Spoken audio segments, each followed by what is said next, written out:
Saudara Polda NTB memastikan 2 tersangka polisi yang terseret kasus dugaan pembunuhan Brigadir Nur Hadi ditahan di rutan Polda NTB.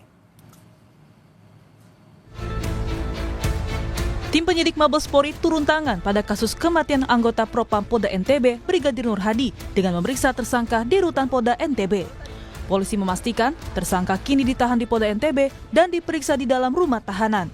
Satu sel jadi terpisah dia, jadi tidak ini. Ya karena memang itu ketentuannya.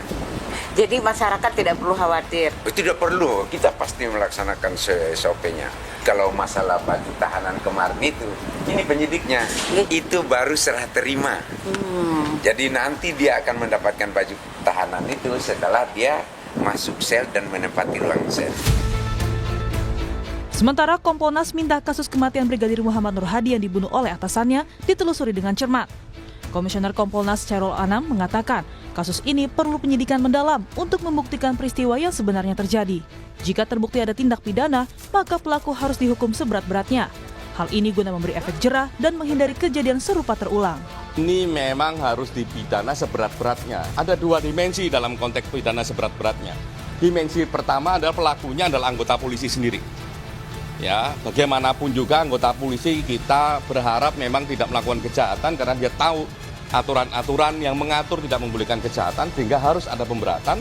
Yang berikutnya dimensi kedua adalah korbannya juga polisi, di mana negara melakukan investasi banyak untuk membuat sebuah anggota polisi sehingga bisa menjaga kita semua yang nggak boleh dihilangkan begitu saja nyawanya.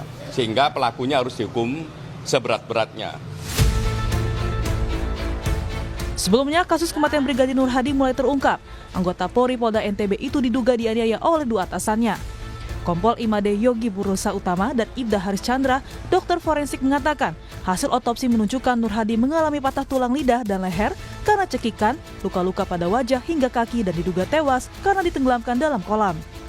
Yang detail Bapak, isupnya cukup tebal, jadi saya tidak bisa membuka semuanya. Jadi saya ingin untuk menyampaikan garis besarnya, saya menemukan luka lecet gerus di dahi, resapan darah atau memar di kepala bagian depan dan di kepala bagian belakang. Kemudian ada luka memar di leher. Bisa saya simpulkan adalah bahwa pada saat terjadi kekerasan di daerah leher yang bersangkutan masih hidup. Faktanya adalah ada resapan darah di sekitar fraktur. Kejanggalan kematian Brigadir Nur Hadi masih terus diselidiki. Keluarga Brigadir Nur Hadi pun meminta pelaku pembunuhan dihukum berat dan polisi transparan dalam menangani kasus. Tim Liputan Kompas TV.